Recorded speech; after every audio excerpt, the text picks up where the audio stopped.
I made my very own DIY yarn genie. Now, if you're not familiar with the yarn genie, it looks like this. And if you are familiar with the yarn genie, you're probably thinking that this looks nothing like a yarn genie. Technically, it needs a few more pieces, but this functions as a homemade yarn genie alternative.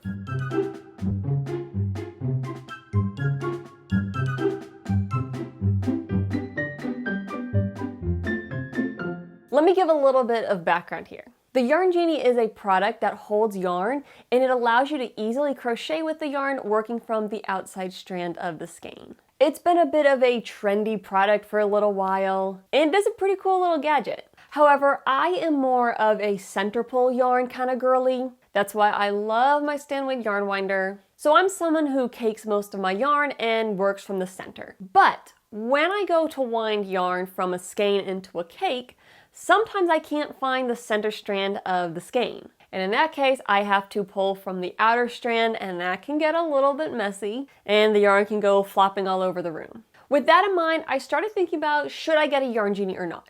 I have opted against it for 3 reasons. One is just that I'm kind of a little bit cheap.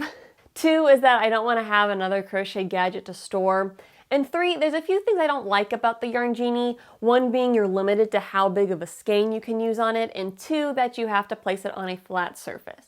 Since I didn't want to buy an actual Yarn Genie, but I was curious if it would make winding yarn easier, I decided I would challenge myself to create my own little Yarn Genie for free using items that I found here at the house. The first step was designing my DIY Yarn Genie. The first component you need is a spindle. That's what the yarn goes onto, and for me, this was pretty easy to figure out. I had some random straws, an old knitting needle I never use, and these were the right lengths for different sizes of yarn. The next main component of the Yarn Genie is the magnets. The magnets connect the spindle to the arm of the Yarn Genie while allowing the spindle to freely spin. This is a part that stumped me a little bit. However, I started looking online to see if other people had ideas, and I came across a video where someone built a wooden Yarn Genie, and instead of using magnets, they used a swivel clasp. I thought that was an absolutely genius idea. I will link to that video in the description if you want to check out that other build. But that took care of my pivoting portion. The last thing I needed was the arm. And when it came to the arm that the spindle hangs from, I didn't want to have a whole big mount that has to sit on something. I was like, can I streamline this? Can I make it simpler? I also want it to be long enough to hold a really tall skein. So I talked with my dad how to explain how yarn works and the Yarn Genie and all that. And he helped me come up with an idea of, I don't need to have a whole base and everything. I can just have an arm that clamps to a surface. With the designing out of the way, it was time to go to step 2, which is prototyping. I don't know if prototyping is a real word, it just sounded fun to say, but basically making a prototype. I started hunting for some swivel hooks, which I knew I had because I save all the little clasps from keychains and things.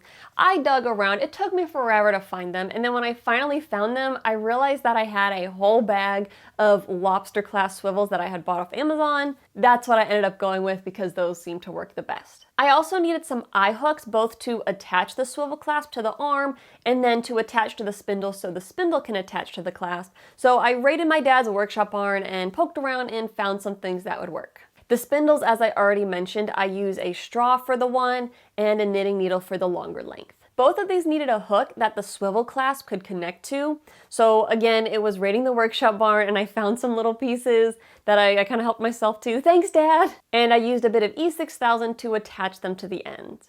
With my long spindle, I found a little heat shrink wrap thing that you use for doing electrical work, and I was like, oh, that'll be really great. I can shrink that around where I glued this all together to make it smooth. It didn't work, it's just kind of sitting there. But I did test the spindles going through yarn. I had to work out a couple kinks, remove some glue just so they didn't snag the yarn, but I ended up with spindles that I'm very satisfied with. So last of all was designing the arm and how I would clamp it to a surface. I had a scrap of wood left over from a nightstand I'm building, so that worked great as my arm, and I played around with different ways to clamp it in place. I was thinking of making a T shape and clamping either side of the T, and then the arm would hang off the table. But as I was going through that, I realized, wait, I didn't need to make it all that complicated. I could just have the one wooden arm and just clamp the end of the arm. I didn't need a whole other setup going on. I used one of my dad's clamps that I'm kind of on a semi-permanent loan with at this point, clamped it to a table and started putting weight on it to see if it would hold securely. I set the glue bottle on the end, tried a few different things, and it held in place really well. So with my prototype complete, it was time for step 3, which was testing my DIY yarn genie. I've played around with different surfaces and structures that I can clamp this to, but furniture is the main thing that I've clamped the arm of the yarn genie to. So because I don't want to damage the furniture, I found a scrap piece of felt that the clamp can go around to protect my surfaces. And once I had it mounted to the cubicle behind me, I started testing it with yarn winding, and y'all, it was a dream. It was really great. It was definitely a game changer for sure. I see now why people buy yarn genies, especially if you are caking your yarn. More than once, I have tried to find the center of the skein, made a big tangled mess of the yarn, and then go, okay, I need to wind this into a cake, and it's just terrible and tangled and messy. Using my DIY yarn genie, I can just pull from the outside, it flows smoothly, there's no tangle. Now when I wind yarn, I typically cake it twice in a row. The first time is just to get it from skein form into a cake form, and then I will pull from the center of the cake and re-cake it. And the second time, I'm focusing on my tension so that my cake has a consistent tension, and it can also be a little bit tighter and more compact for easier storage. Overall, the tension was pretty decent coming off of my DIY yarn genie, but there were times where it would get a little bit loose, so personally I would recommend re-caking it. Now when I was yarn winding, once I got to the end of the skeins, it did get a little bit tricky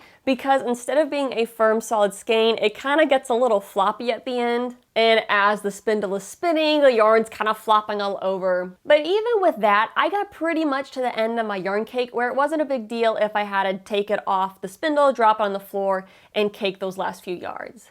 I am really curious though, because I've never used an actual yarn genie. Does that happen when you get to the end of a skein when it's on the yarn genie? I'm really curious. Does it also get floppy? If you know, let me know the answer, please.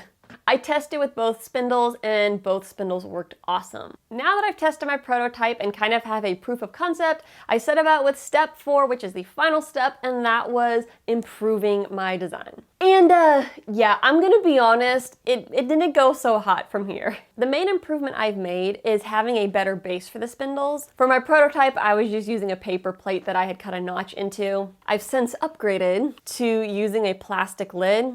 I had this random cone piece from a straw that probably went with a water bottle we don't have anymore. And that works really well for my plastic straw spindle. And then unfortunately, the top end of the needle spindle does not fit through that cone. So for my big spindle, I melted a hole in a sour cream lid and it just hits the end of the knitting needle stop piece. I might try to get a bigger lid because you can see how this one falls at an angle. The yarn does wind better when it's a flat base. It helps with that flopping issue. And then the other main thing that I wanted to improve with this design was being able to crochet off of it.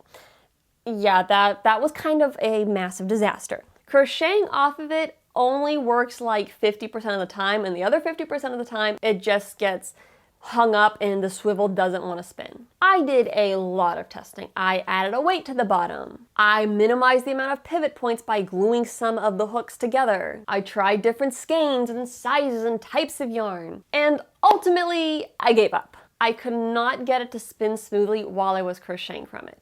But that wasn't really why I was building it, so for me, I was okay with giving up on trying to solve that issue, since that's not really what I want to use this for. So here's what I think was going on. This design works really great for using the yarn winder, because when you're using the yarn winder, it's just spinning like crazy and it builds up momentum and the swivel just keeps going and going. However, when I'm crocheting from it, there's not a constant pull of yarn. I mean, the yarn's getting fed off pretty constantly, but it's very slow, and so the swivel doesn't really build up that momentum, and instead it starts to swing, and so instead of slowly untwisting, it just swings and gets hung up. Having said that though, I am really happy with my end results. I was able to scrounge up a bunch of random things, so it didn't cost me anything. I have the ability to do large and small skeins, and it stores very small. So now I want to know what you think. Do you have a yarn genie? And if so, do you like it? Do you not like it? Are you team center pull like me, or do you prefer feeding from the outside of the yarn skein? I always love hearing y'all's thoughts, so let's chat down in the comments. I hope y'all enjoyed seeing my little adventure making my own DIY yarn contraption, and I hope all of your yarn feeds very smoothly from your skeins, whether you're pulling from the center, the outside, with a yarn genie, or without. Happy crafting!